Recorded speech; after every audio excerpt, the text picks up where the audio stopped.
स्वप्न को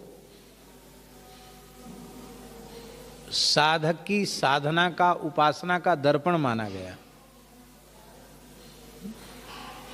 स्वप्न जो है ना, वो साधक की उपासना का, साधना का दर्पण है। दर्पण में जैसे दिखाई पड़ता अपना स्वरूप, ऐसे ही हमारा साधन ठीक चल रहा है कि नहीं, यह साधक को अपने स्वप्नों के द्वारा पता चलता है। हम साधन खूब कर रहे हैं, पर रजोगुणी तमोगुणी दृश्य हमारे स्वप्न में आ रहे हैं, अपवित्र अशुद्ध दृश्य हमारे स्वप्न में आ रहे हैं। तो समझना चाहिए कि अभी हमारे चित्त के ऊपर से रजोगुण तमोगुण के संस्कार समाप्त नहीं हुए।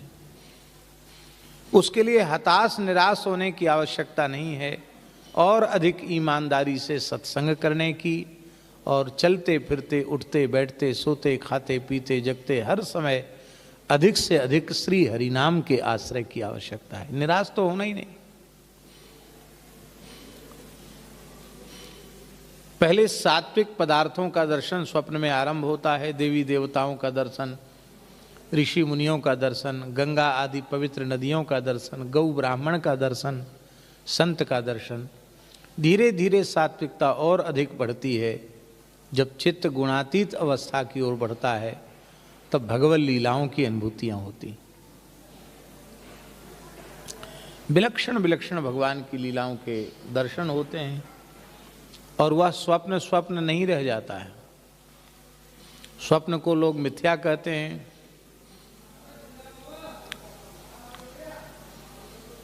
पर जिन भगवान की अनुभूति स्वप्न में हो रही है, उनको तो मिथ्या सोचना भी बड़ा भारी पाप है।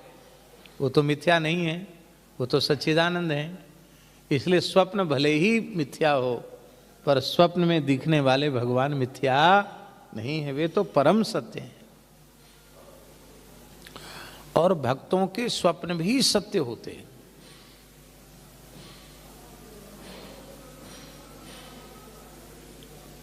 स्वप्न भी सत्य होते हैं। हमारे वृंदावन में परम श्रद्धेय पूज्य बाबा श्री बालकृष्ण दास जी महाराज, जिनका इस बार 103वां जयंती महोत्सव मनाया जाएगा वेणुवृत कुंज में। परम श्रद्धेय पूज्य श्री अच्युत लाल भट्ट जी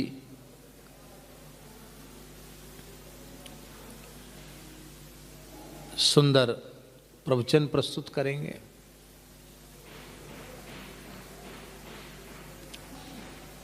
उन पूज्य श्री बालकृष्ण दास जी महाराज के निकट एक पंडित जी रहते थे, नर्मदा क्षेत्र के ब्राह्मण देवता, नारमदेव ब्राह्मण थे, पंडित श्री मोती राम जी। अद्भुत साधु सेवी थे वे। उनका चरित्र कहने से अभी हमारा प्रयोजन नहीं है। हम केवल इतना कहना चाहते हैं कि वे संतों को प्रार्थना करते थे कि आप लोग तो भजन करो, रोटी मांग के हम लाएंगे। साधु भजन करते थे, वो रोटी मांग के लाते थे, मधुकरी मांग के लाते थे, संतों को जिमाते थे, खूब सेवा करते थे। उनको टीबी हो गई, क्षय रोग हो गया। अब अस्वस्थ हो गए तो संत ही सेवा करने लग गए उनकी, तो बड़े दुखी हो गए। आए तो सब छोड़ के इसलिए थे कि साधु सेवा करेंगे। अब हमारा शरीर इस अवस्था में पहुंच गया कि साधुओं को ही हमारी सेवा में ध्यान देना पड़ रहा है। बड़ी दुखी हुए, एक रात्रि रोने लगे। इससे अच्छा तो हमारा शरीर छूट जाता तो ठीक था। तो रोते रोते नींद आ गई, सो गए। तो एक महात्मा स्वप्न में आए। अरे मोतीराम जी, पंडित जी रोते क्यों हो? उन्होंने अपनी झोली में हाथ डाला, एक पुड़िया निकाली। ले सवेरे पानी पीते हो ना, पानी पीने के साथ ही इस पुड़िया को खा लेना, फिर पानी पी लेना, ठीक हो जाओगे। अभी तो बहुत दिन सेवा करनी है, क्यों रोते हो? स्वप्न में कहे कि महात्मा चले गए, और इन्होंने वो पुड़िया लेके अपनी तकिया के नीचे रख ली। और जब सो के उठे तो सोचने लगे, अरे सपना आया था। वो तकिया जैसी हटाई तो पुड़िया निकली। लो, अब स्वप्न सत्य हुआ कि नहीं हुआ? और उन्होंने पुड़िया खा करके पानी पी लिया, इसके बाद उनको इतनी पहले इतनी क्षीणता आ गई थी शरीर में कि वो अपने स्वयं चलकर शौचादि के लिए भी नहीं जा सकते थे, और वो सब काम करने लगे उठ के। पुड़िया खाई नहीं कि शरीर में तत्काल शक्ति आ गई, सब काम करने लगे हो। लोगों को बड़ा आश्चर्य हुआ कि ये हुआ क्या, हम तो ठीक हैं। धीरे धीरे शरीर भी कमजोर था, ठीक होने लग गया। तो ले कहीं कोई नई बीमारी तो नहीं पनप रही है, इनको चेकअप कराओ कि टीबी का क्या हुआ। चेकअप कराए, बोले इनको कोई टीबी भी नहीं है, तो बिल्कुल स्वस्थ है। बोलो वृंदावन बिहारी। ये इसी वृंदावन की घटना है। और उन पंडित श्री मोतीराम जी का हमने दर्शन किया है, जिनकी ये घटना है। कई साल बाद उनका शरीर पूरा हुआ।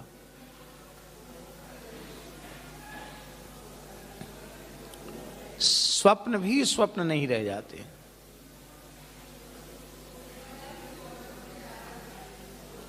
लोग कहते हैं कि इतने बजे रात्रि के स्वप्न सत्य होते हैं, इतने बजे के स्वप्न झूठे होते हैं। हम ऐसे स्वप्न की बात आपको बता सकते हैं कि दिन दहाड़े देखा हुआ स्वप्न सत्य हो, कितनी देर में, इधर देखा नहीं कि उधर सत्य हो गया। हमारे महाराज जी के पास रहते थे संत श्री हरिराम बाबा, बड़े सिद्ध पुरुष थे, बड़े नाम जापक संत थे। तो जब तक उनका शरीर चलता था एक जगह नहीं ठहरते थे, घूमते ही रहते थे। तो मध्य प्रदेश के एक गांव में थे और वहाँ गिर गए तो उनका कूल्हा टूट गया। गांव के लोग इलाज ठीक से करा नहीं पाए, बाबा ने मना कर दिया हॉस्पिटल जाने से। तो वहाँ कोई इलाज तो था नहीं, और धीरे धीरे वो कूल्हा ऐसे ही रह गया। तब वो लोग वहाँ ध्यान नहीं देते थे सेवा में। तो फिर एक उनके जयपुर में ब्राह्मण देवता उनके शिष्य थे, उस परिवार में बाबा को लोगों ने पहुँचा दिया। अब वहाँ भी वो जो शिष्य थे वो तो भगवत धाम चले गए थे, उनके पुत्र आदि थे, वो भी अपने काम धंधे में चले जाते। संत वृद्ध संत की सेवा कौन करे। तो वो लोग बाबा को महाराज जी के पास पहुंचा गया। महाराज जी कहीं बाहर पधारे थे, दास वहीं था। तो ये सारी घटना जय जी, ये सारी घटना हमने स्वप्न में देखी। हाँ, कि बाबा मुड़ारा गांव से वहाँ पहुँचे हैं जयपुर में अमुक जगह, और एक कुछ सांवले से रंग का लड़का है, 25-30 वर्ष की आयु का होगा, पैंट पहने हुए है। वो लड़का उनको सुदामा कुटी का, जहाँ पहले नीचे जनरेटर रखा रहता था, वहाँ बाबा को बिठा दिया है। और आकर हमसे बोला कि हमने हरिराम बाबा को यहाँ पहुँचा दिया है, अब हम तो वापस जा रहे हैं, अब जैसे आप चाहो वैसे उनकी सेवा करो। और बाबा की का कूल्हा टूटा हुआ है, ये बाबा बेचारे बैठे हैं, जनरेटर के पास बैठे हैं। ये हमने सपने में देखा। कितने बजे? दिन में 2-2:30 बजे, गर्मी का समय था। तो जैसे ही हड़बड़ा के हम उठे, तो उठ करके किसी को बोलें उसके पहले जैसे ही किवाड़ खोलकर वही लड़का जिसको स्वप्न में देखा था वही लड़का सामने आ गया। और जो स्वप्न में देखा था वो पूरी बात उसने सुना दी खड़े खड़े। हम तो किसी कुछ बोले नहीं पाए। बोला हरिराम बाबा हमारे पिताजी के गुरुजी हैं, और वो ऐसे ऐसे अमुक गांव में थे, वहाँ उनका कूल्हा टूट गया, गांव के लोग मेरे यहाँ भेज गए, अब मेरी माँ घर में है और मैं काम पे चला जाता हूँ, घर में कोई सेवा करने वाला है नहीं। तो हमने इनको पूछा तो इन्होंने कहा महाराज जी का नाम, कि महाराज श्री भक्तमाली जी के पास हमको पहुँचा दो। तो अब वो बाबा ने कि कहाँ है बाबा? बोले वो जनरेटर के पास में बिठा गया हूँ, मैं जा रहा हूँ। हम उसके पीछे पीछे दौड़ के गए, तब तक वो 3 व्हीलर में बैठ के वो तो चला गया। वो इतना डरा हुआ था कि कहीं द्वारा से इसी 3 व्हीलर में न बिठा दें हम लोग उनको। वो चला गया और हम बाबा को ला करके फिर अंतिम क्षण तक पूज्य हरिराम बाबा की सेवा का सौभाग्य हम लोगों को प्राप्त हुआ। लगभग 4 वर्ष वे विराजे। फिर 4 वर्ष बाद 104 वर्ष की आयु में उनका शरीर पूरा हुआ।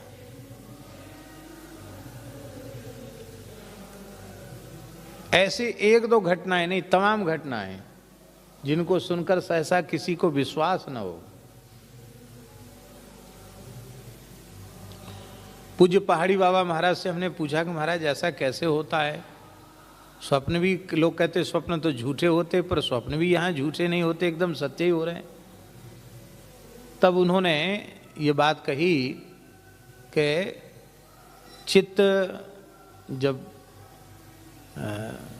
त्रिगुण से ऊपर उठता है तब इस प्रकार के दृश्य दिखने लग जाते हैं, ऐसा पूज्य पहाड़ी बाबा महाराज ने कहा। तो स्वप्न का दर्शन भी सामान्य नहीं है, असामान्य है। किसी भाग्यशाली को भगवान का स्वप्न में दर्शन होता है, वह भी भाग्यशाली है।